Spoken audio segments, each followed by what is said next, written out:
vamos a darte el pase. Tienes un tema muy importante para cerrar esta primera fase del evento: mentiras mediáticas, ataques a los pueblos que luchan por la madre tierra. Adelante. Gracias. Un saludo, compañeros y compañeras. Ante de todo, mi sentido pésame para las víctimas de las inundaciones. Un agradecimiento muy fuerte a nuestro presidente obrero, Nicolás Maduro, que sigue continuando la labor del comandante Chávez. Gracias a Ricardo Molina, que es una referencia también internacional, y a todo el panel fuerte que está ahí en la mesa, y un abrazo especial a nuestra Noelí, y a los pueblos indígenas y a la juventud. Y bueno, aquí me ocuparé, como dijo Ricardo, del tema sobre la medida coercitiva unilateral y su impacto en el medio ambiente, especialmente en lo que se refiere a la mentira mediática. En su último informe sobre Venezuela, la relatora especial de la ONU, Elena Douan, combinó su denuncia con la de otros expertos independientes de la ONU contra la medida coercitiva unilateral e inmorales que violan el derecho al desarrollo de los pueblos que la padecen. Las sanciones, señalaron los expertos, afectan la salud de las poblaciones enteras, dificultan el transporte de bienes necesarios para el desarrollo económico, provocan el despilfarro de recursos naturales, comprometen la sostenibilidad ambiental y la consecución de los objetivos de desarrollo sustentable. Con respecto a Venezuela, Douan enumeró los principales pasos que llevaron a Estados Unidos y sus aliados a agudizar la imposición de medidas coercitivas unilaterales contra Venezuela, hasta el bloqueo económico y financiero de los últimos años. Terrible, como sabemos. Luego ilustró el impacto negativo que tuvieron sobre los derechos humanos de la población, bloqueando el extraordinario desarrollo logrado por la revolución bolivariana.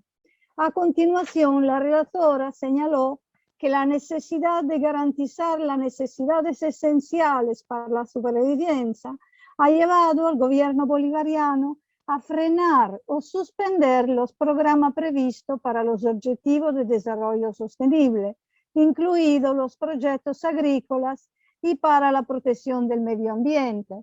Y sabemos recién, como lo ha denunciado el boletín económico de la ley contra el bloqueo, que el Fondo Monetario Internacional, que el principal accionista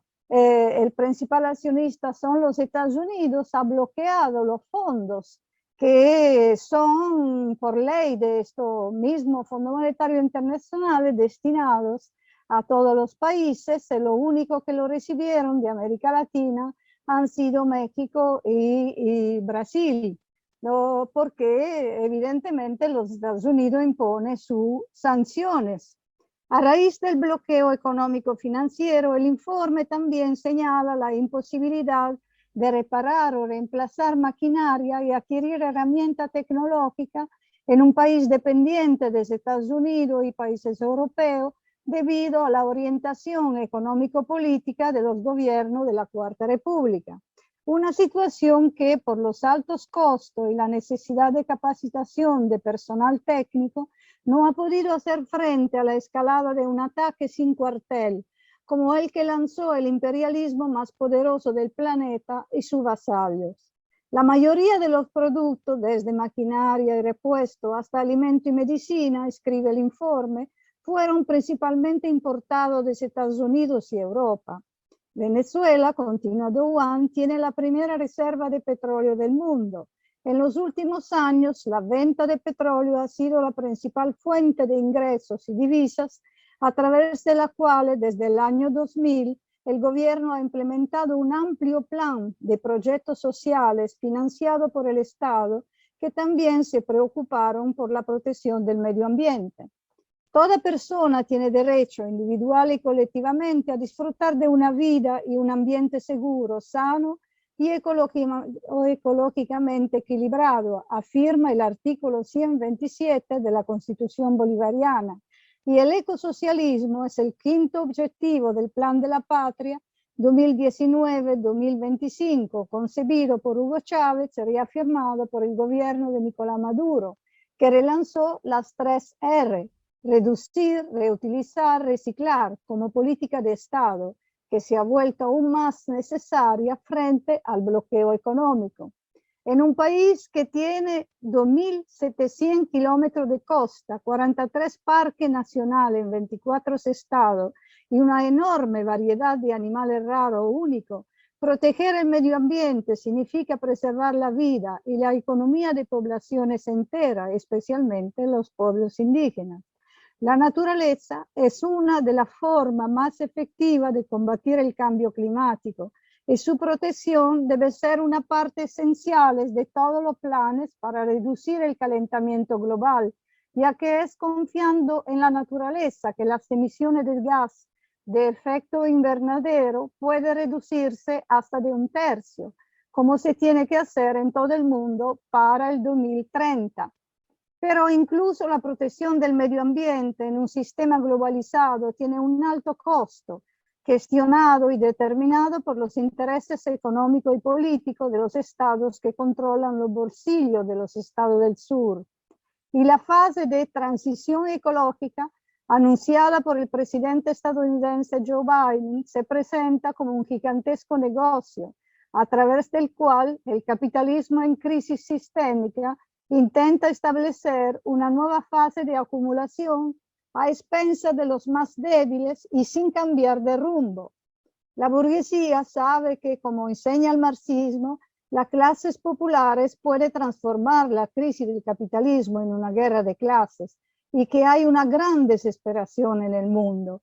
Entonces, tanto la pandemia como la crisis medioambiental deben ser aprovechadas para un nuevo reinicio del sistema que tiene la economía de guerra en su centro, acompañado de una adecuada cooptación de los sectores populares, empezando por los norteamericanos.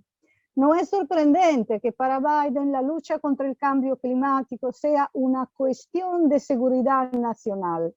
Ahí trabajan las 17 agencias federales de inteligencia norteamericana, a la orden de John Kerry, quien evaluará los peligros y acciones en el contexto internacional, como parte del nuevo plan financiero decidido por la administración estadounidense.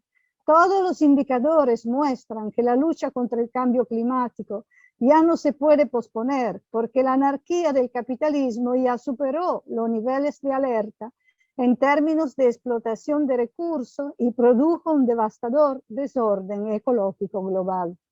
La gigantesca disparidad en el acceso al agua es el ejemplo más dramático de eso. Más de 2 billones de personas viven en regiones del planeta donde el agua escasea. En estos países del sur, utilizados como tierra de robo por el imperialismo, que envenena las aguas subterráneas para el lucro y acumulación de sus multinacionales. Un estadounidense consuma cerca de 600 litros de agua al día, mientras que un africano apenas 6. Un niño nacido en un país del norte consuma entre 40 y 70 veces más agua que uno nacido en el sur.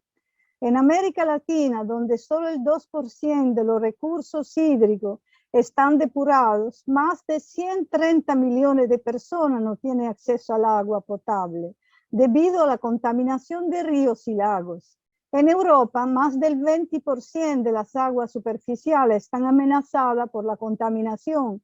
En los Estados Unidos, más del 40% de las vías fluviales están gravemente contaminadas por los efectos de la agricultura industrial. La próxima guerra mundial podría estallar sobre el agua. Debido a las emisiones de CO2, el calentamiento global presagia cataclismos globales. No hay vacuna contra el cambio climático, dijo el ex secretario general de la ONU, Ban Ki-moon, pidiendo políticas de adaptaciones y mitigaciones por parte de los líderes mundiales. En este sentido, el discurso de Chávez, pronunciado en la Conferencia Climática de la ONU en Copenhague en 2015, es inolvidable. Si el clima fuera un banco, ya lo habrían salvado, dijo Chávez, retomando una consigna de los movimientos populares, cambiar el sistema para cambiar el clima. Los ricos, ironizó Chávez, están destruyendo el planeta, quizás estén pensando en irse a otro. Los 500 millones de personas más ricas, agregó, representan el 7% de la población mundial, pero son responsables del 50% de las emisiones contaminantes, mientras que el otro 50% más pobre del mundo es responsable de solo el 7% de las emisiones contaminantes. ¿Cuánto tiempo permitirá el mundo las injusticias y desigualdad del capitalismo? ¿Cuánto tiempo tolerará el actual orden económico internacional que genera pobreza, miseria, enfermedad y muerte? Dijo Chávez. Para controlar a los países llamados pobres, pero ricos en recursos, y evitar que sean dirigidos por gobiernos que, como Cuba y Venezuela, los redistribuyen a favor del pueblo, el imperialismo emplea herramientas muy costosas. Basta recordar el golpe de 2002 contra Chávez, decidido por grandes grupos privados a sueldo de Estados Unidos, tras la emisión de un paquete de ley contra el latifundio, contra la pesca de arrastre también. A su servicio, el sistema capitalista tiene una floreciente industria de la desinformación, impulsada por una plétora de centros de estudio, ONG y fundaciones fuertemente financiadas, cuyos datos proporcionan el modelo para imponer medidas coercitivas unilaterales. Información que también sirve para alienar la simpatía de aquellas áreas de la izquierda blanda que en los Estados Unidos o en Europa leen el mundo a través de la lente de la crítica del modelo extractivista y de la cuestión ambiental, una lente que pero no considera la necesidad de cambiar el sistema para cambiar el clima. Tras la autoproclamación de Juan Guaidó como presunto presidente interino de Venezuela y la implementación artificial de sus representaciones en el exterior, los títeres de Estados Unidos han producido diversos informes por encargo. Uno de estos se autoproclama Informe Anual del Comisionado Presidencial por los Derechos Humanos y se titula pomposamente Venezuela, situación de derechos humanos en un estado fallido. El capítulo dedicado a las presuntas violaciones de los derechos ambientales es una verdadera perla de mentiras y distorsiones. La lógica es siempre la misma. Presentar la consecuencia de la medida coercitiva unilaterales, inmorales y ilegales que ellos mismos pidieron y piden a sus titiriteros como errores y fallas del gobierno bolivariano.